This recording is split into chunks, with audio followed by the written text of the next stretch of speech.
En ce moment, je ressens un fort soutien de la part de toutes les institutions européennes, y compris celui du Parlement européen et de tous les 27 pays membres.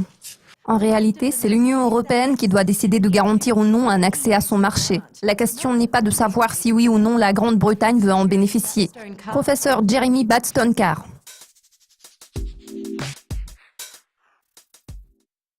Samedi, les leaders européens ont adopté les orientations de la négociation à venir avec le Royaume-Uni sur sa sortie de l'UE. Que pouvez-vous dire sur ce document ? Quant aux principes devant guider les négociations autour du Brexit, nous pouvons constater qu'ils ont été très rapidement adoptés par tous les membres actuels de l'UE, à l'exception du Royaume-Uni. Il s'agit notamment des conditions fixées par l'UE pour la négociation avec le Royaume-Uni de sa sortie de l'Union. Le document porte principalement sur le respect rigoureux des engagements financiers du Royaume-Uni envers l'UE et sur la sécurité des citoyens de l'UE résidant au Royaume-Uni. Selon les responsables de l'UE, ces questions sont prioritaires et doivent être négociées avant celles du libre-échange, du sort de la ville de Londres et de la sécurité. Il est à noter que la réaction de la première ministre britannique Theresa May ne peut pas être jugée très positive. Il est toutefois important de comprendre que c'est l'Union européenne qui doit décider de garantir ou non un accès à son marché. La question n'est pas de savoir si oui ou non la Grande-Bretagne veut en bénéficier.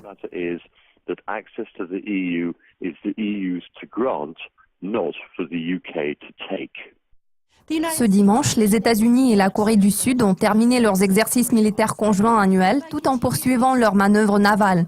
En réaction à ces entraînements, la Corée du Nord a lancé une menace de guerre nucléaire. Jeremy, pensez-vous qu'une accentuation des tensions puisse affecter les marchés cette semaine ?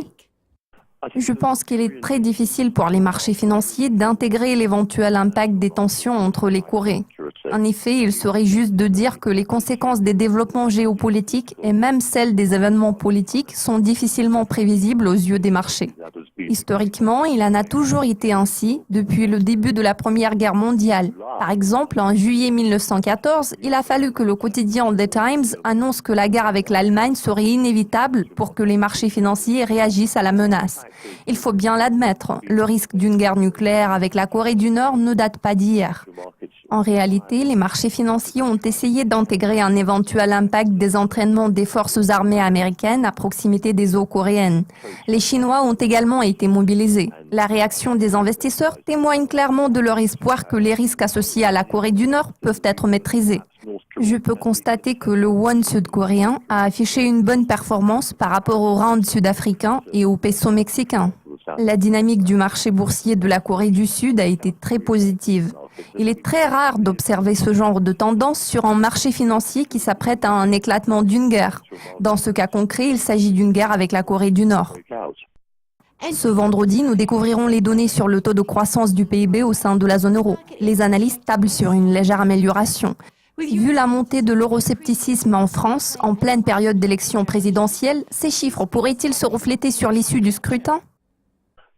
Il me semble qu'il est très peu probable que les données du PIB de la zone euro puissent affecter les intentions de vote des électeurs français au deuxième tour de l'élection présidentielle. Ces données sont susceptibles d'afficher une forte augmentation grâce à une nette accélération de l'activité dans le secteur des ventes au détail. Par contre, le rythme de croissance est censé être inférieur aux chiffres enregistrés au quatrième trimestre de l'année dernière. Il faut également garder à l'esprit que le rythme de croissance des prêts bancaires, qui est crucial pour la prospérité économique à long terme, reste extrêmement faible. Nous constatons une certaine croissance dans le domaine des prêts hypothécaires, mais ce n'est pas suffisant. Cela implique que malgré des données généralement optimistes, l'activité économique dans la zone euro reste extrêmement lente, bien en dessous des 2,5% envisagés par les autorités régionales. Je suppose toutefois que ce facteur ne va pas préoccuper les marchés avant la fin des élections françaises et que ces dernières ne provoqueront pas de véritable séisme sur les marchés. Merci de votre participation, Jeremy. Cela conclut cet aperçu des événements clés de la semaine. Restez à l'affût de nos mises à jour régulières sur Dukascopy TV pour être au courant de tout ce qui se passe dans le monde de la finance.